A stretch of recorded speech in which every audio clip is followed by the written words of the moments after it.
Patong-patong na kaso ang pinasasampa ng Department of Justice laban sa sinasabing kapatid ni dismissed Bamban Mayor Alice Guo na si Sheila at ang negosyanteng si Cassandra Ong. Bukod pa po yan sa posibleng money laundering case laban sa dalawa. Saksi, si Salima Refran. Iisa ang muka pero magkaiba ang pangalan. Sheila Leal Guo ang nakalagay sa passport mula sa Pilipinas. Jiang Mier naman sa Chinese passport na nakuha sa kanya noong maharang siya sa Indonesia.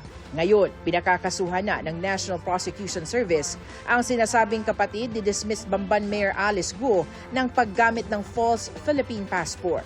Sa pagdinig ng Senado kahapon, sabi ni Sheila na nakuha umano niya ang Philippine passport sa kanyang ama. Bigay sa akin ni Daddy, sabi niya, yun na yun passport mo na pag may punta sa travel o yun na ang gagamitin mo. Inaamin nyo na fake yung birth certificate ninyo. Hindi ko po alam kasi yun ang bigay ni Daddy sa akin. Pinakakasuhan din si Sheila ng disobedience to summons dahil sa hindi pagdalo noon sa mga pagdinig ng Senado. Ganitong kaso rin ang inirekomenda laban sa kasama niyang si Cassandra Ong dahil naman sa hindi niya pagdalo sa mga hearing noon ng Kamara.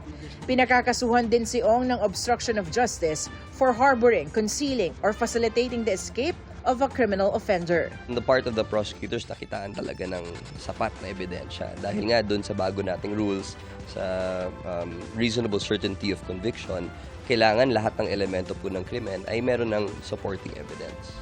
Ayon sa DOJ, bailable ang mga naturang kaso. Pero may mga inihahanda pa raw na mas mabibigat na kaso laban sa dalawa. This week, may isasampa ng money laundering case.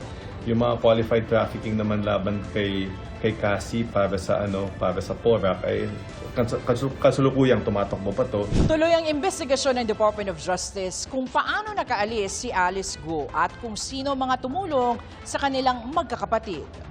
Iniimbestigahan ng DOJ ang pahayag ni Senadora Risa Ontiveros sa pagdinig kahapon na may impormasyon na nanuhulo umano ang magkakapatid na Guo ng malaking halaga para makapuslit palabas ng bansa. Ang ulat ay 200 million pesos ang ibinayad, ginastos ng Guo family para lang patakasin sina Alice. Hindi ko talaga alam kung paano nangyari ito. Ngunit marahil para makakilos ng ganong kabilis at ganong kaaga na hindi napansin, gumastos talaga itong mga taong ito. Sa kwento ni Sheila sa pagdinig kahapon, nagpalipat-lipat sila ng bangka ni Alice at Wesley hanggang makarating sa Malaysia. Pero duda rito si Secretary Remulla. Marami siyang hindi ko alam. Parang hindi ako makakapaniwala hindi niya alam. Kasi matagal na siya sa Pilipinas. Nakakabasa naman siya ng mga road sign kung nasaan sila. Sanay sa lifestyle na maganda yun eh. Di ba? Hindi kaya eh. Fishing boat pa. 3 araw sa fishing boat. Saan siya matutulog doon? Hinihinga namin ang pahayag ang panig ng mga Guo. Para sa GMA Integrated News, Salima Refran, ang inyong saksi. Ayon naman sa abogado ni Sheila na si Attorney Stephen David, sasagutin nila lahat ng alegasyon kapag natanggap na nila ang summons kaugnay rito.